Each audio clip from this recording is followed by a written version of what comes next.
Right, I see loads more people are joining, which is fantastic. It's 10 o'clock. So for the purposes of expediency, we're going to have to keep a tight timeline here. Good morning, everybody. I'm Brett Ellis. I head up the partnerships and enterprise over here at DebtStream. And thanks for joining our utilities webinar this morning.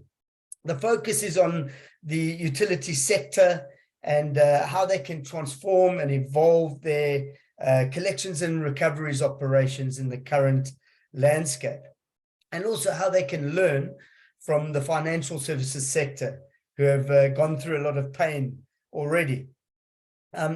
So please, can you pop your questions into the chat and we'll be sure to answer them. And moving along, our first panelist this morning is Carolyn Walton, the CEO of TieTa, who will be joined by Martin O'Donnell, the CPO over here at DebtStream, and also one of the co-founders, who will be chairing all of the sessions throughout the webinar. So thanks. Over to you, Martin.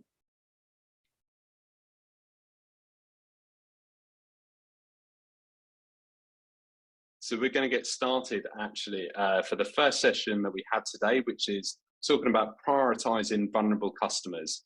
And this is a chat between myself and Caroline Walton, the CEO of TieTa, who you've been introduced to earlier as well. So, hey, Caroline, how are you? I'm good, thanks, Martin. Good. So I guess just to kick off, I guess, as I'm going to throw a bit of a statement out there and just a bit of a push for a bit of a thought piece of yourself, but what would you say is a key area in the collections and recoveries landscape of prioritizing or supporting vulnerable customers? So it's probably, let's face it, it's the hottest topic in collections at the moment. All you need to do is go and have a quick look at the citizens' advice sort of cost of living data share, and you can see that the amount of people with vulnerability has just rocketed in the last sort of 12 to 18 months, and it doesn't look like it's going to get any easier. In fact, it's just a trend line which is ever increasing. There's lots of noise coming out of regulators, not just the Financial Conduct Authority, which you would expect, but also Ofgem. What they're saying to energy providers, to financial firms is, you need to be doing something if you're not doing it already. And so it's such a huge topic right now, and there is a lot of information out there for people to look at to help them, but to ignore it is at their peril at the moment. And I know, no, I think that makes complete sense, Caroline. It's definitely a key focus, and I know at TieTa, one of the key areas where you're helping businesses, for instance, from your outsourced services with the call center resources, to be able to have teams as well that have been trained or specialists in supporting vulnerable customers. And I guess just a key thought, and it kind of starts to link in with one of our sessions about data later. Like, how do you think data, whether it's digital or through call center journeys, how do you think data can help in identifying vulnerable customers? So whatever service you're offering, whether it is if it's energy or financial services, it's important that you understand your profile, the profile of your customer well enough to be able to look for vulnerability in your data. So an example might be a change of behavior that you can see in a particular group of customers. So what you should be looking for is changes in repayment patterns, changes in just no contact, no payment, nothing should be a trigger, and being able to identify those sets of data across your portfolios, whether they're types of product that you're offering, different places throughout the United Kingdom, for instance, or different age profiles of your customers. You should be drilling down into that sort of data to be able to identify where vulnerable people might be able to be identified, I guess. And I guess once you've gone through that stage, and I know we've had previous conversations as well, like there is like the vulnerability registration service, and there's services like, and then they have like different services where you can pull some of that vulnerability data in, like you're saying, so you can understand the right data points with your conversation with the agents. But I guess you've gone through that process. What do you think are some of the key kind of forbearance options that are vulnerable? And I know it's such a wide term because it's very specific to a live event, right? It's not really vulnerability. So you're absolutely right. I think the Financial Conduct Authority in Feb 21 identified that there are about 2.7 million people adults in the UK that have a vulnerability characteristic. So you've got to sit with your agents, as we have, and say, right, we've got to be able to identify those characteristics and be able to act on them, and act on them quickly.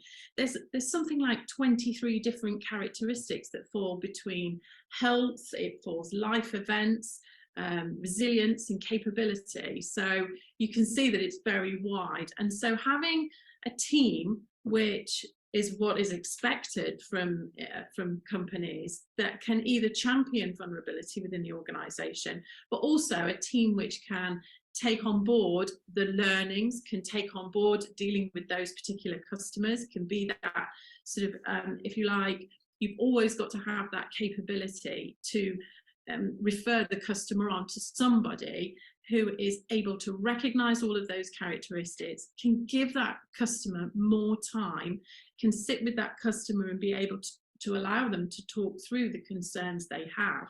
And of course, that's what we have been able to do here at TieTa. We have a wealth of experience in this. In financial services, for instance, vulnerability has been there for a very long time, having to deal with customers in this way, having to escalation process. And so we've been able to develop teams which can take the vulnerable customers, and give them that dedicated service. It's interesting as well, like you said, the financial services experience, and it hits on one of the other sessions that we're going to go through later today, but there's so much experience of what we've already embedded in the financial services sector over the last several years that can actually help the utility sector now not go through some of the pains and learnings we had to go through to get started today, for instance, with some of the approaches and processes to really support those people that fall into those vulnerable situations.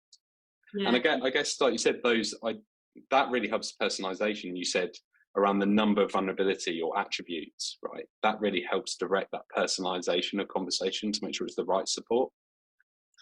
Absolutely. And Ofgem have written to the energy sector and told the energy sector that one of the things they can do is reach out to other industries that have already had these sorts of experiences, and their suggestion is to look at the credit sector and see how we've been able to develop that vulnerability team and the vulnerability work in identifying those characteristics. Every frontline member of staff needs to be aware of vulnerability, otherwise how can they direct them to the right place? So unfortunately, it is great that you can get your vulnerability team set up. We can help anybody with that by providing that, but all the rest of your agents and all the rest of your frontline staff also have to know how to direct that. So it's a very encompassing piece of work. Definitely. It's a big undertaking, and I think leveraging expertise is a good way to really have comfort around that as well, because it's such a big important piece, but also make sure you can embed it in the right way and embed it quickly.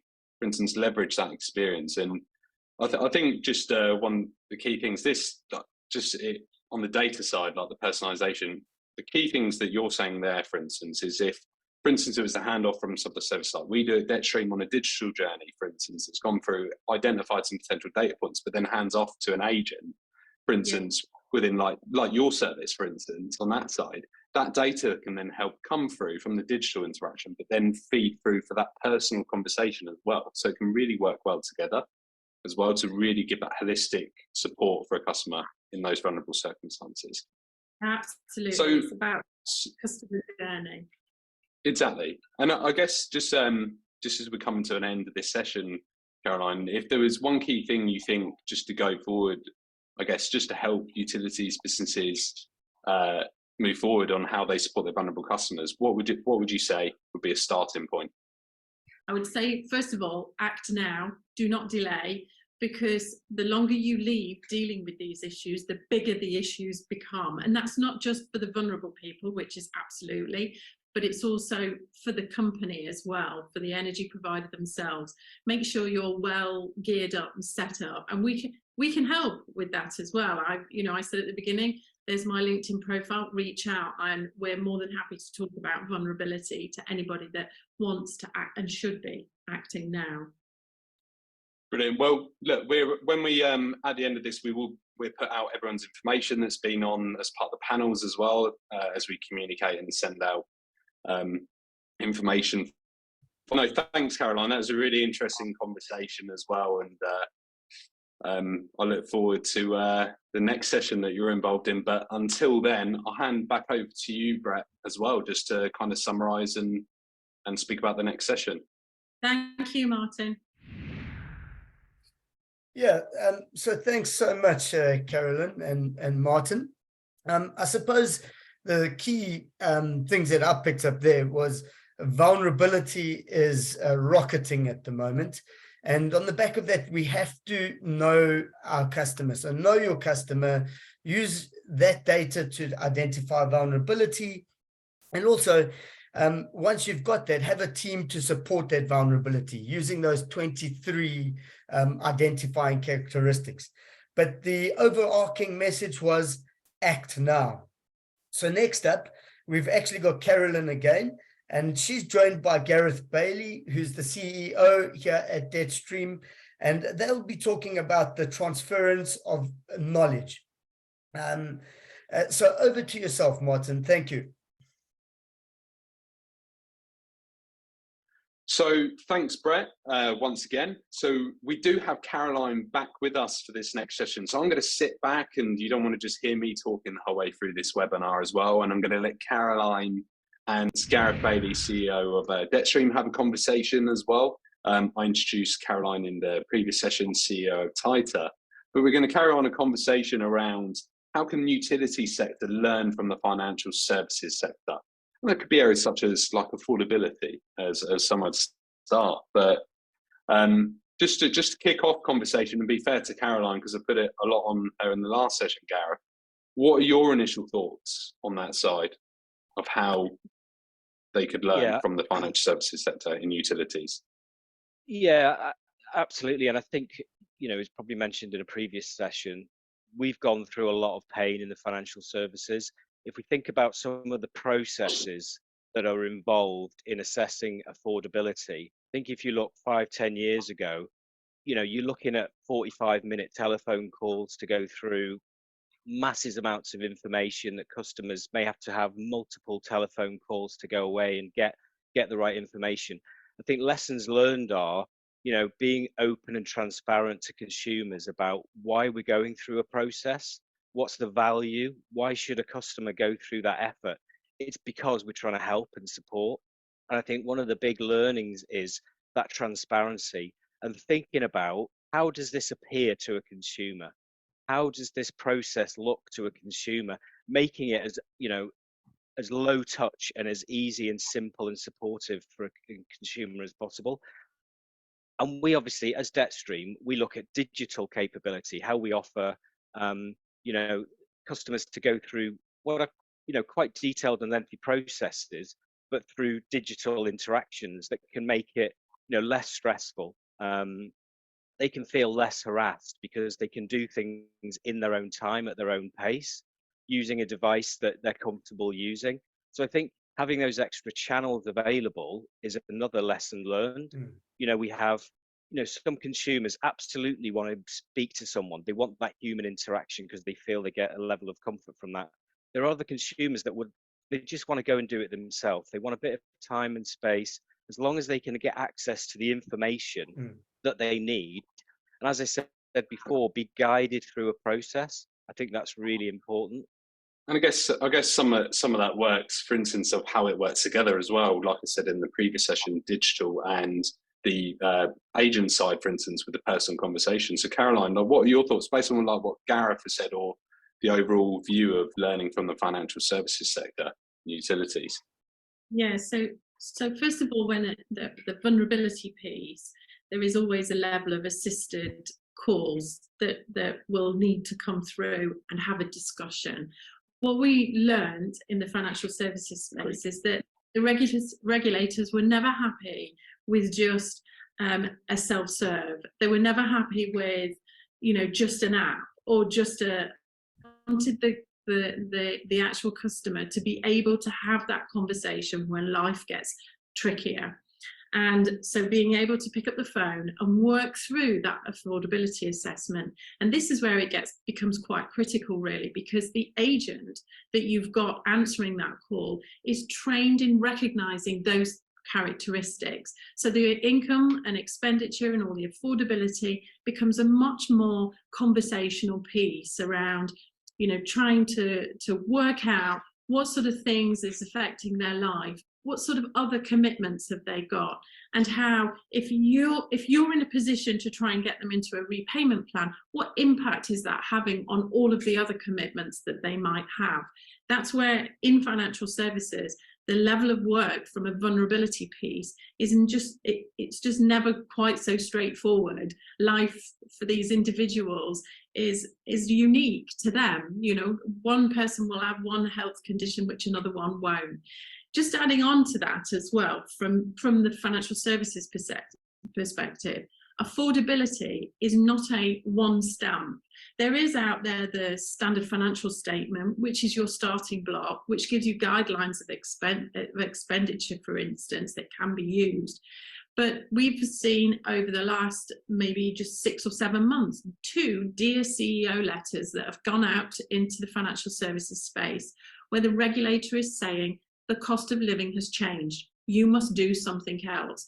And so what needs to be learned within the energy sector around affordability is it isn't just here's how we're doing it. It must be an evolving tool which works with, for instance, mortgage rates are going up, not just energy. So what you paid in your mortgage today might be very different to what you'll be paying in your mortgage in just 3 or 4 months' time. So it's a bit of a living document, your affordability. Flexibility, Yeah. I guess, actually, that's the key thing. Whether it's going through digital interactions or speaking with a person, that flexibility and understanding of things, especially at the moment in the landscape. Definitely. Interesting. I think you can use technology, though, to help and assist how you, or when you have those types of conversations. So looking at CRA data or access to open banking, before a consumer acknowledges something, you can actually, as a business, see that somebody is starting to struggle and proactively push conversations. And you can push those conversations. I absolutely agree. There are customers that absolutely need to go through and have that human interaction. But there's absolutely a place for technology, I think, where you can really help streamline some of those processes, and also using data to really inform and help customers sometimes before they've acknowledged that they need it themselves. Because I think you said it before, Caroline, act now, being very proactive. I mean, that comes across all of the strategies, not just having in place processes to support customers in vulnerability, but within those strategies, being proactive and quick to act, to engage with consumers before things get too bad, or yeah. And I guess it is centering the customer at the collections process, right? At the end of the day, just to challenge, like, both yourself and us on this, because an agent, for instance, can trigger off an IE journey to go through open banking to get that real data that hooks back into the call to send side, so that that might be the right journey. It's leveraging data and digital, and then the personal touch, for instance, together as well. But that could be the right journey. So it's the customer at the center of it, what's right. Yeah, I think that's a really important point, is customer at the center of it. And we've all been around a long time, and we've seen businesses trying to do new strategies. And sadly, historically, they've been built based on internal processes. This is our process 4. Therefore, what we do is A, B, and C. well, a consumer doesn't care about internal processes. They care about how it feels to them. Does this business know me? Does this business, are they acting in a way that's trying to support me? So I think another thing I would suggest with, utilities companies or anyone building out new strategies is the start point in the middle of the page is the consumer, and everything builds out from there. How is this going to feel? How do we support this customer? How do we ensure they're educated and they have the information they need? Are we giving them the time and space to go through the process? And I think, it's a very simple concept, but it's one that is often missed. And I think absolutely having the consumer right in the middle before you start building out all of these, huge processes is absolutely key and would be a real strong recommendation for me. So I think that's a good point to leave off on yourself, Gareth. And sorry, Karen, I think you were going to come back to it anyway. But just to wrap up this session, it'd be good to hear your final response to that as well. I was just going to say on the back of that, Gareth, you're absolutely right about it being customer centric, because what we have learned in financial services is that the customer isn't vulnerable forever. You have some customers that might be, but you have many others that go through a vulnerable patch in their lives. And so at one time, having an easy and straightforward, data-driven, technology-driven process is great. Another time they might need the call, but they might then go back to sort of the simplicity of it. I think as a supplier of any, whether it's financial services or energy, it's about making that customer journey fit to your customer, making sure that it is a seamless process for them, because that means that they'll stay with you when they come out of that vulnerability. Yeah, brilliant. Well, look, thank you, Caroline and Gareth, as well. That was a really interesting session. Yeah, well, thanks again to Gareth and Carolyn, and I see some questions are coming through. We're going to try and answer all of those. Just a couple of points that I picked up there was Gareth was saying, transparency with your process to the customer is very important. Using technology to identify affordability and vulnerability, and importantly, putting customers at the center of that decisioning. Carolyn was mentioned that affordability is an evolving space, so we've got to keep that in mind. And also that to ensure that your call center agents are well equipped when it comes to dealing with vulnerability at that cold edge. And very importantly, customers don't always stay vulnerable. So customer retention becomes important. But the overarching message, customer centricity, put them at the center of your decisioning.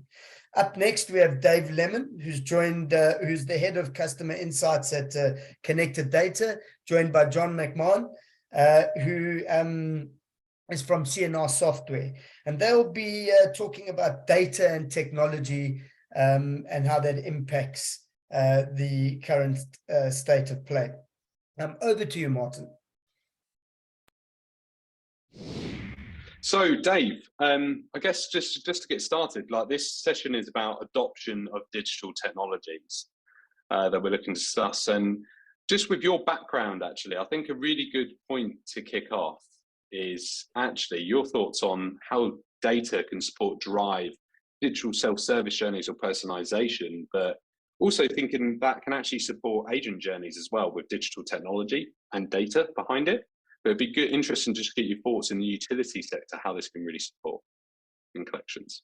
Yeah, it's great topic. I mean, I've seen in the utility sector, kind of real growth in the use of digital in terms of a channel to, establish a kind of an engagement with customers, and I think partly that's driven by it's the cost effectiveness of it and businesses looking to become leaner and more efficient, and it's also being driven by purely customer preference. I mean, customers are getting used to that whole kind of digital banking, digital other services which are purely digital, and so they expect to see that from the utility companies as well. There's also I think in the water sector they've been really keen on it because you don't get to choose who your water company is. So therefore, the regulator is kind of imposing on the water companies, okay, you've got to be able to service your customers in any way that they like. So there's been a drive from that perspective as well. And in terms of one of the challenges that brings is, I think, in the utility sector, which is, and it's fairly unique to them, is that they've had customers, for years and years and years. People don't, people live in the same place for a long time, so they've always had the same water company.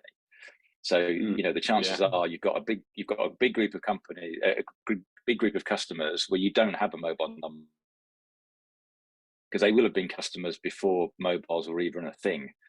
So email addresses. So there's a likelihood you've got big gaps in your coverage, and that's where data can really help in terms of saying, you can't really have a digital channel kind of strategy without being able to contact somebody on a mobile or an email address. So use of external data can really help fill the gaps that you have, and then also maintain those contact points, as time moves on and people change their numbers and so on and so forth. So a key point, like you're saying then, is the data behind, for instance, enable a digital engagement strategy that you're going to push to a customer. And I guess if you get some of those fundamentals in place, how do you think digital technology can enable you to support like the growing volume of arrears of customers we're seeing in the utility sector at scale? Yeah, key to that, as there's a growth in volume of customers in arrears and requiring some kind of forbearance. You need an effective way to be able to speak to in inverted commas all of those customers. And I think the kind of self-serve digital channel is a strong potential solution to that. And what I kind of see in my kind of day-to-day working life is customers looking to kind of, or our clients looking to segment their customers into groups. So if you think about affordability, they're looking to segment their customers along that kind of spectrum of affordability, and that then drives how they feel it's best to engage with that customer. So you could have one end of the scale where you've got the customers that you consider to be severely vulnerable, whether that's a financial vulnerability, whether it's acute or chronic, and so how do you want to deal with it? So a classic example, which has been around forever, is kind of probate and deceased. So if you can identify where you've got a customer that you believe there's evidence that they're deceased, you can have a specialist treatment, a specialist group of agents who can deal with that. But you cannot then, if you move into affordability. Sorry, Martin, go on. No. I was just going to actually say on that point, Dave, I thought it was a really good point to bring in John on that, just for a response. So John, what are your thoughts on what Dave has just gone through? Thanks, David. Some great points there, David. Thank you very much for that. Really interesting to hear about the difficulties with the data with the water companies, especially when you think about it, obviously being in the house for such a long time, and then how do you acquire that data? That's a really interesting challenge. One of the pieces I really want to pick up, though, is the regulator piece. And I'm just going to refer a little bit to financial services and a different marketplace as well, but I'm going to make it relevant to our sector as well. But just bear with me for a minute while I do that. There's some marketplaces a little bit further away, actually on the other side of the world in Australia, where the financial regulator is really driving now that the banks build predictive scoring for pre-delinquency. Now, you may think, the banks in the UK could do something really similar, but they haven't so far, and they haven't gone down that path. And the regulator in Australia is forcing these banks to do that now. And it's an obvious one, really, isn't it, when you think about it, that they've got all the banking data, they've got the current account information, they've got the credit card information, they've got the personal loan or even the mortgage. All these things. Predicting that pre-delinquency, you would think, would be something straightforward. But no one really in the UK has ever cracked it. They've ever cracked it really well. So let's bring that back into the telco, utility and water space. And how's that going to be relevant there? Well, this is something the regulator's doing in financial services that would normally filter across the marketplace. And it's something you guys need to be really thinking of strongly. How can you start to recognize from the information you've got and the data you've got, a potential customer who could be coming to arrears before they actually do? Now, that's a hell of a difficult conversation to have, and a really difficult pieces of data to really draw out in the telco water world, because it's so difficult from your data point of view. So not only have you got gaps in the data from standard things like mobile numbers and emails, but how do you get past information? You need to dig deeper into someone's finances in the water sector, and that's going to be a real big challenge over the next few weeks and months and years in advance. To do that, that's really when you can really start to get into the sort of digital information to be able to ask the customers for all this information, whether that is through an online login, whether it's that even just sending letters out to ask the customer for the details back, or you actually start to think of the customer across the entire customer journey. So at any point that customer phones, let's say they phone customer service, that information is obtained immediately to be able to put back into the system, just in case the customer moves into pre-delinquency or collections in the future. You've got to look at every single opportunity when you touch the customer to ensure that you get the right data back and ask the right questions. No, thanks for that, John, as well. That's really interesting point on that side. And I guess actually just thinking, you know, like seeing our software offer a collection platform, for instance, that can be leveraged to push self-service and also support agents, for instance, help personalize journeys and everything like that, and really support agent going through. How do you see, Dave, actually just linking off from that, like how can digital technology work with the call center to drive like an omni-channel approach that works for the customer? And if you want to expand on that, of course, please feel free. Yeah. So I think Caroline mentioned it earlier about having a customer-centric approach, and what I see with clients is that they obviously being able to treat each customer as individual is the aim, and then they tend to be constrained by operationally what they can actually do and what they can offer, and they will have a policy and a strategy that kind of focuses people on that. So for instance, the combination of the technology and the data can potentially say, well, I've got a group of customers who we're going to offer some kind of forbearance, but if they're at the higher end of the affordability spectrum, it will limit what I'm prepared to offer them. If they're at the other end of the affordability spectrum, therefore my kind of levels of forbearance become greater, and potentially I want to push them into a kind of a manual call with an agent so they can discuss the circumstances in more detail, and that kind of plays to a more efficient operation. So it's the combination of the two things together can be tuned to bring sort of greater efficiency to the operation, and yet still give people choices and options. And I guess on that side, actually, just thinking of like technology and data, like you said, and personalization we've talked about earlier. On that side, I guess, John, it'd just be good just to hear your thoughts on that side. But thinking of a platform like yourself, it's using technology, but using data sources like, for instance, like connected data and what they do to really drive that agent journey as well and personalize it to take them through the path to support the customer. A great point about customer centricity. I talk about that a lot in a number of different conferences I go to. And it is unbelievably important to treat the customer as a customer, not as a product.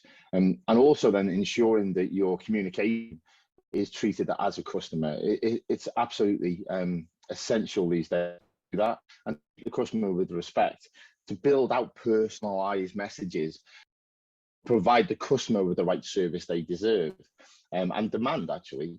So things like, at the moment, Debt Manager is fully integrated with DebtStream, so the customer can make a payment and they process that payment. It comes immediately into Debt Manager, which will then trigger moving that account into the right queue. And then all of a sudden, the right actions are happening on the account in real time. None of this is batch, in real time. And what that then does is ensure the efficiency, the compliance, and the accuracy of everything is 100%. There's almost nothing to worry about. You build those compliant rules into the platforms, in both platforms, into DebtStream and Debt Manager. You build them in. You know everything that's happening is the right thing, against your credit risk policy, and the right outcome is happening for the customer. And that is all happening through technology integration, which is, again, something sometimes which is a little bit overlooked. But look at the efficiency that can bring, the operational efficiency, and also cost savings that can bring are pretty significant. And Dave, just for a quick quick off the back of John's response on that side, we're just coming to an end. Just for a quick 15 seconds, it'd be just key to hear like your final thoughts as we close before I hand over to John to close the session as well on like key areas for next steps for utilities operations to move forward and support these customers using digital technology or data. So I just as a final thought, I think a kind of acting now was a great message that we heard earlier, and also I would like to think that those utility companies would spend some time and invest in understanding their customer base in its entirety. I think often they'll have new customers will come on board, and if they just sign up to a direct debit and they pay, they know nothing about that customer necessarily. So it's understanding the circumstances, how they change, and then be able to use that to be able to develop their strategy. Brilliant. Thank you, Dave. That makes complete sense. Makes complete sense to me. And like I said, at the end, we'll be getting everyone's information over as well. But I'll let Brett summarise after this. But handing over to you, John, just to give your final closing thoughts on this session. Interesting points, Martin, David. Thank you for that. And just in a quick roundup, if there's any Volkswagen Golf fans listening, I'd call it DTI, which is data, technology, integration. Those three things now are fundamental for a collections recovery operation to really drive the end-to-end customer journey into a digital strategy and enhancing that digital strategy and digital journey for the individual customer. Thank you, John. That's great. And thanks, Dave and John, again for joining us on this session. And I'm going to hand back over to Brett as we move over to our fourth session. Cheers. Thanks, Martin. Thanks to Dave and John there. Just some points that I thought were important to point out. Dave was saying that you should use data to drive your digital strategies. So make sure you've got a good source of data, and also using that data to identify affordability and vulnerability. So have plans in place there. John was saying that you need to use data to predict customer actions. So when they're likely to miss a payment. And you need to make sure you're using every touch point, whether that's, that's through the customer journey, whether that's digital or through the call center, to collect and collate that data.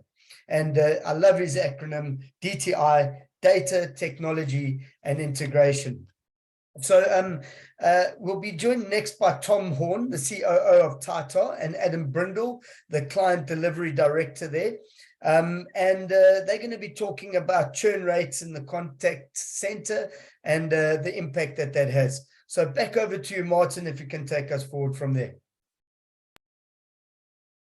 I'm actually joined by Tom Horn, Chief Commercial Officer of TieTa, who introduced himself earlier in the session, and Adam Brindle, who leads the operation and supports Tom on that side. Adam, I don't think I'm doing you justice on this side. If you could just give... Yeah, look, this is, I'm just I'll help you out. There's now, everyone who's listening. Yeah, there's a lot of people around the table, so you can't remember everything. Yeah, Client Delivery Director, which is it's the conduit between the client and the operation to ensure that the client's values and messages are getting across to the operation. I'm holding them accountable to ensure the world-class delivery that they expect and we deliver. Good, and I really shouldn't underplay. That's a really crucial role. And yeah, apologies, Adam, but do you know what? We're all people here, so we're not going to be editing this out like most people would as well. This is all part of the fun, right? Yeah, so, absolutely. It's fine. So handing back over to yourselves, a really important conversation here about high churn rates in the contact center and how that affects the customer and employee. So who wants to kick off? Do you want to kick off, Adam, as I done a bad intro? Oh, well, no, Tom had his hand up there first, so we'll let go on, hand in. Tell you what we'll do, we'll let Aids before you go. Hey, I'm not sure about that, Adam, but hey, it's a huge topic at the moment. It's a crazy market. There's an absolute labour war out there at the moment. I think churning in centres up and down the country is higher than it ever has been before. And I think there's some really key driving factors of that. I mean, the competition for staff, for one, and that's driven firms to up salaries, up flexible working requests. So agents are seeing better opportunities elsewhere so they can jump ship. But also COVID, COVID changed everything, I think. Agents want that flexibility now. They're used to working at home. They're used to going to the gym at lunchtime. They're used to walking their dog before work and not having that commute. So I mean, it's just driven a better standard of quality of life for agents. So that's what they expect. So it's crucial that firms get it right, because commercially it can kill a business. I was speaking to a client that Adam and I were speaking to actually last week, and they were trying to quantify the commercial impact for losing one agent, and the figures they were sharing with us was it was flabbergasting. It was extortionate. So really driving that employee engagement, making sure you've got the right people in the right roles to start off with. Being flexible and accommodating is key to support this churn. Yeah, just to give you some stats on that, I was having a conversation last week that 3 out of 4 agents on the phone and team leaders, flexibility is their main point. 75% want that flexibility, and businesses that can't do that and are sort of stuck pre-pandemic, so to speak, are costing the business a serious amount of money.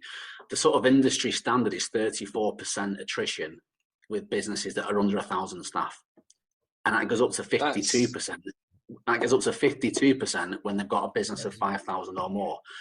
So the cost is astronomical. And what we've seen historically, which is a massive shift, is people would do team building days and think that works. That's great. That should be a sort of BAU stuff that we do as a business and as an industry and a sector anyway. However, it's the flexibility, it's the pay rises, it's the clear wrapping around their life, right? The employee experience. Like we're saying, the customer, we're centering them. You're centering the employee as well, right? Of course you are, yeah. And you're giving them a clear path of being in the business. And because if you're not engaging them, they're just going. Apparently, up until last year, 23% of agents are constantly looking for work because they're disengaged, which just, it's hard to put a monetary figure on it. And you could do it, and it costs so much. You're not giving the client the expectation. It's speed to competency, and it just gives the whole industry a bad reputation because you can't give the service or the level of service that you want to give. But a lot of this is in our control. It's got me thinking, actually, though, on that side, with some of those rates that you said, Adam, and thinking people are looking at leaving.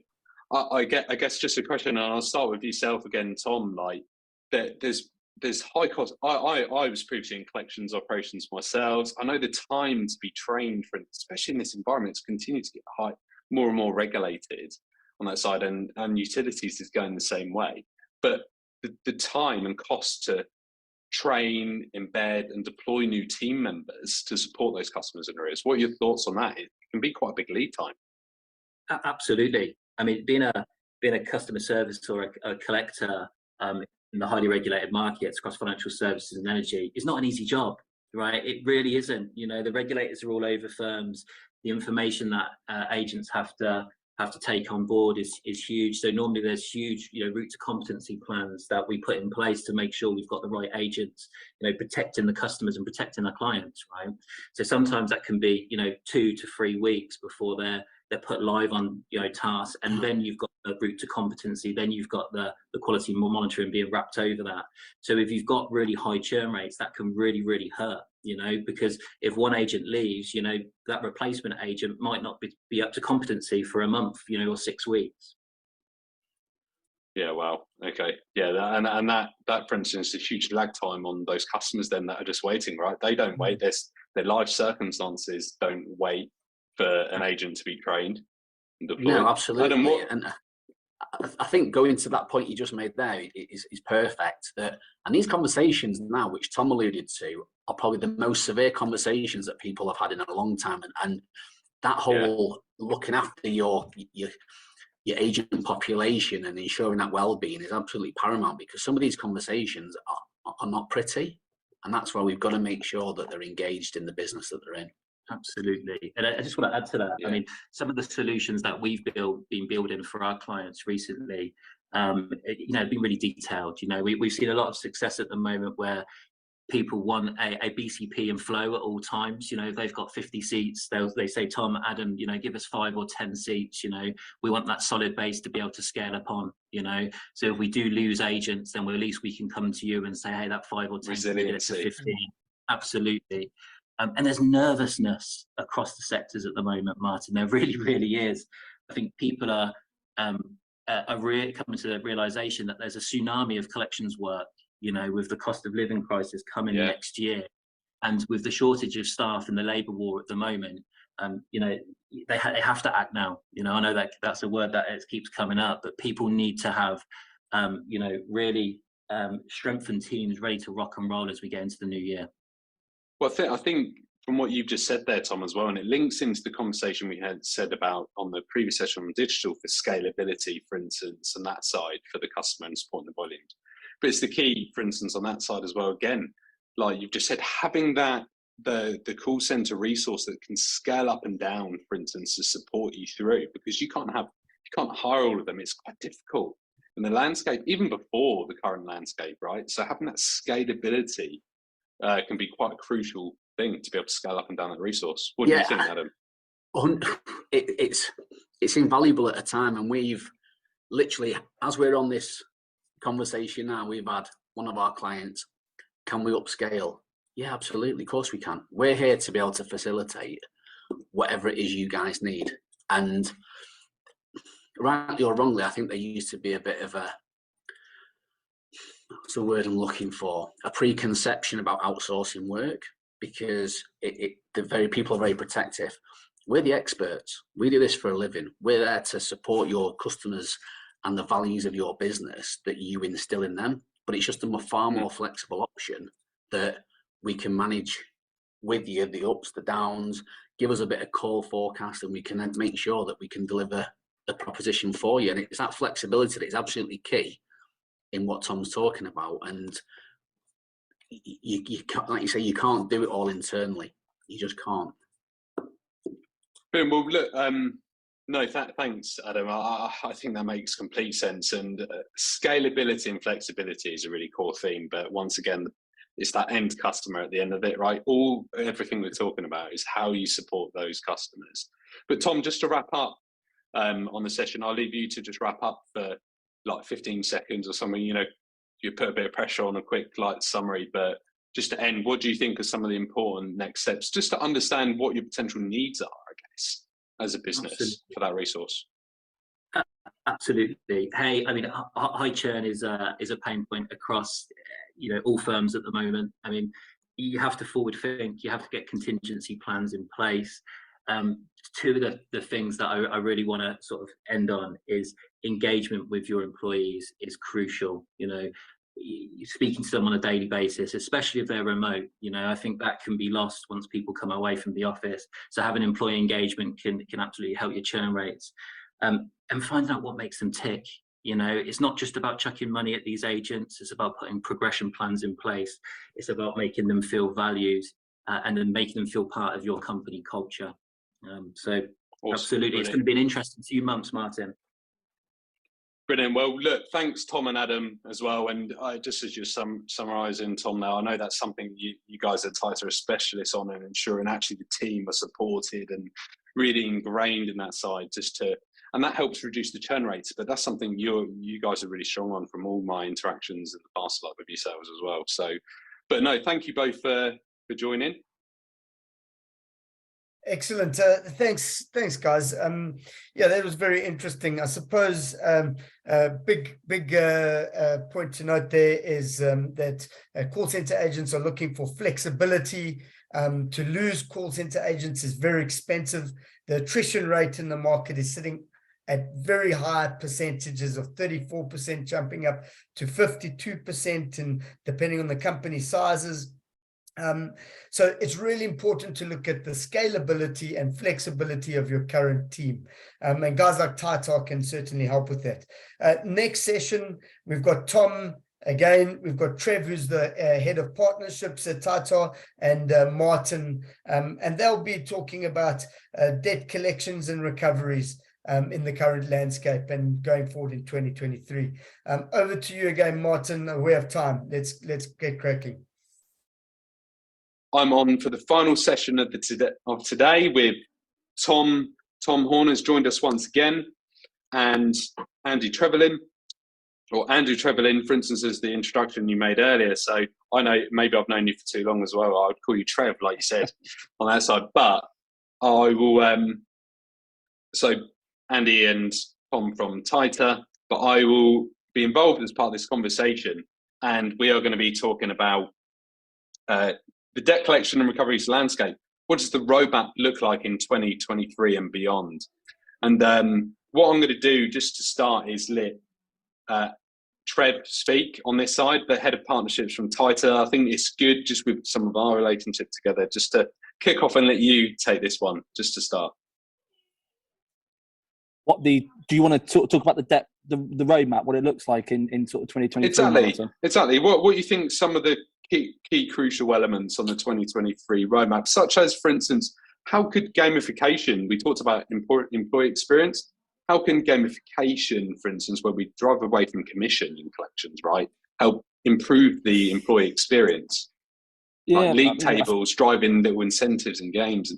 Yeah, I think gamification is quite a big topic of center at the moment. I think a lot of clients that we deal with, mostly contact center related, are doing a lot of stuff around gamification. I know we are at TieTa, and I think it's gone are the days where, especially when vulnerability and even in like the collections piece is being talked about, where there's sensitivity around conversations. So it's not just about, oh, we need to drive that conversation to get a payment plan or a payment, or it's trying to understand and know your customer a little bit more. But, and again, on the flip side, you've got to try and incentivize your staff in the contact center to sort of be engaged with your business and your contact center. I think Tom mentioned on the previous session with regards to the high churn rates, it's knowing your contact center rep, it's knowing about what makes them tick, and it is driving incentives internally. Is there reward scales in place? Is there voucher offers? Is there discounts? Is there plans in place that if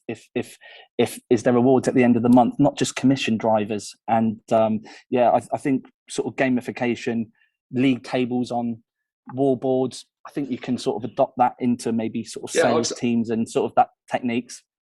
Yeah, because I've seen really good stuff as well. Like, and I know we've talked about this before as well, Trev, on that side, for instance, stuff like even just simple things, right? Oh, this day an Amazon voucher is available. The agent, for instance, that gets the best outcomes, right? We have a bit of a spin, for instance, and actually say, point to that team now for this hour and say, who's had the best outcomes in the last hour, right? There's an Amazon voucher.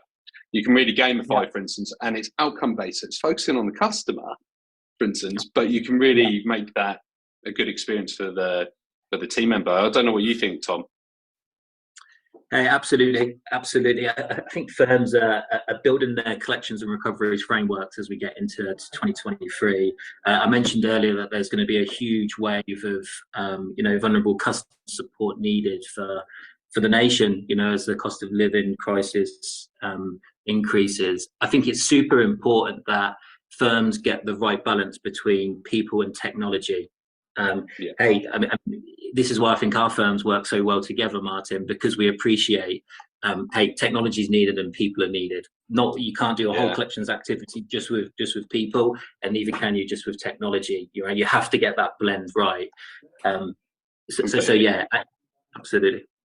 And I guess actually with that though, like you're saying, the blends, thinking about technology in the space in the cost of living crisis and how it can work with the agent side as well. But income maximization, right? It's a big key thing I've heard, man, about. It's something we're actually working on right now with a client we're rolling out our platform to as well to embed. But the start of that is identifying, using our open banking data to identify potential benefits, for instance, that someone's actually eligible for to increase their income, which could be such a crucial thing with this cost of living piece at the moment, where all costs are going up from utilities bills, which is a key topic of today, right through to other costs like Caroline highlighted earlier on the mortgage side. But that's a key thing I can see, for instance, how my thoughts, like an agent could trigger off a journey, for instance, to go through the affordability assessment, connect open banking, trigger off at the end, hand off like a communication, SMS or email, to go through that assessment, but then hook back in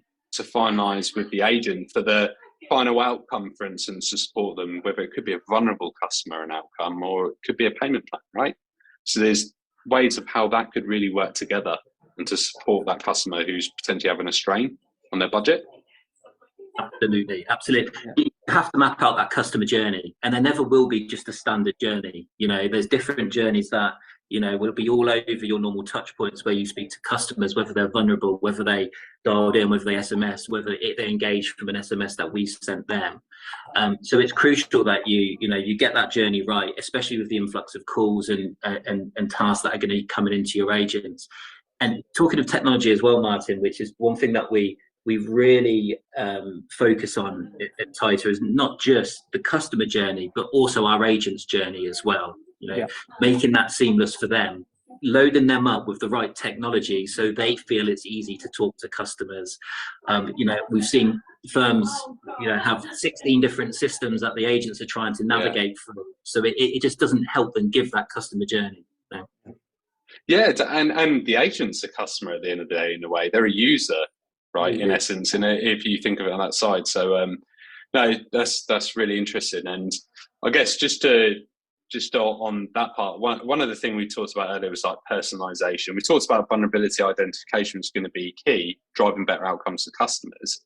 But I think continuing theme, no matter what, and it's been a thing for quite a few years now, but data levels are going to increase, how you use data within the agent side, digital journeys, but then there are elements like AI and machine learning based elements, for instance, to support personalizing the agent experience, essentially, versus also the self-serve, the direct customer experience.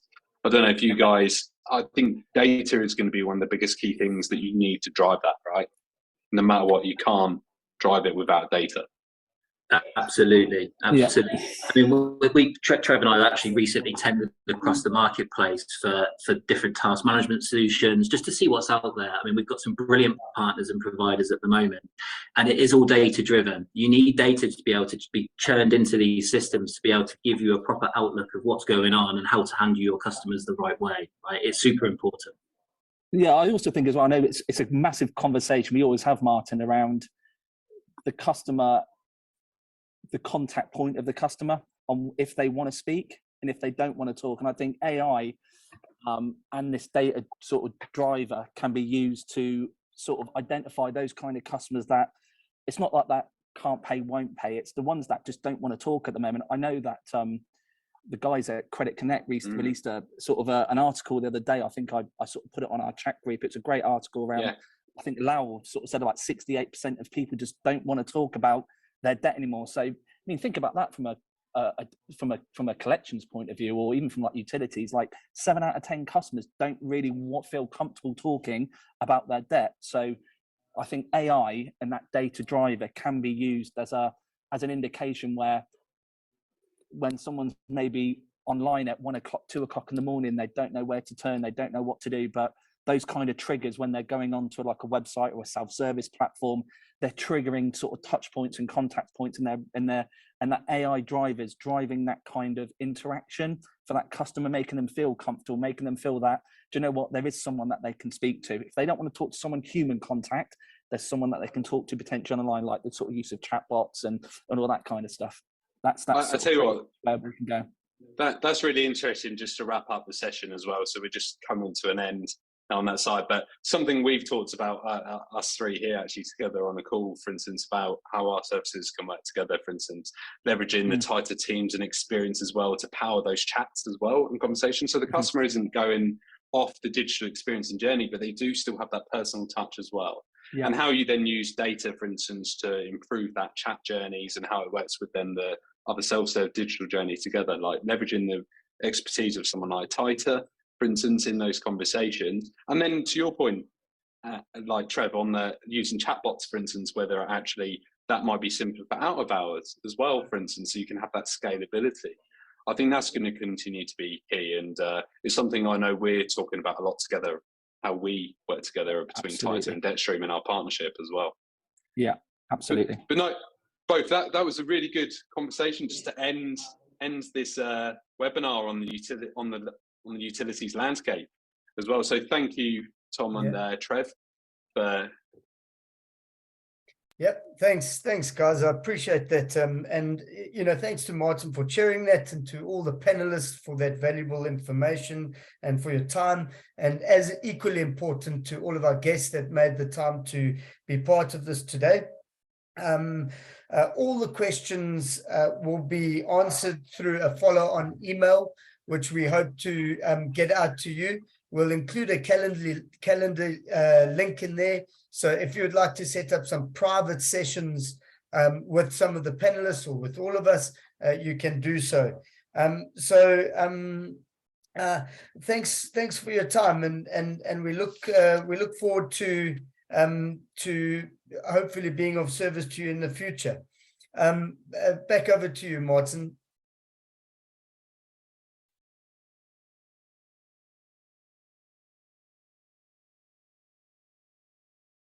I think we've got some technical issues here, but no, Martin, don't worry about it. Let's just, I think what I'm going to do now, everyone watching, is I'm going to bring on the rest of the speakers as well, so we can all just say goodbye together and just wrap up together the session as well. So if everyone can all come on, I just want to thank everyone for joining.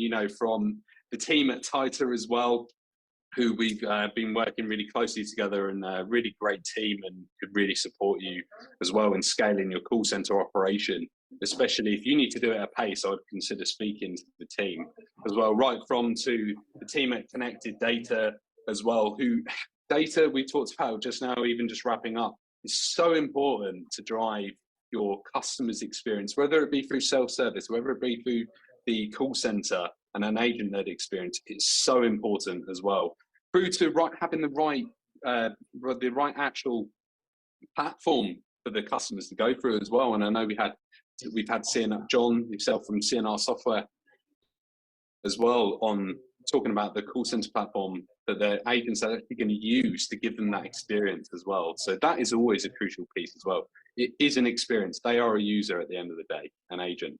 But no, thank you everyone for joining as well.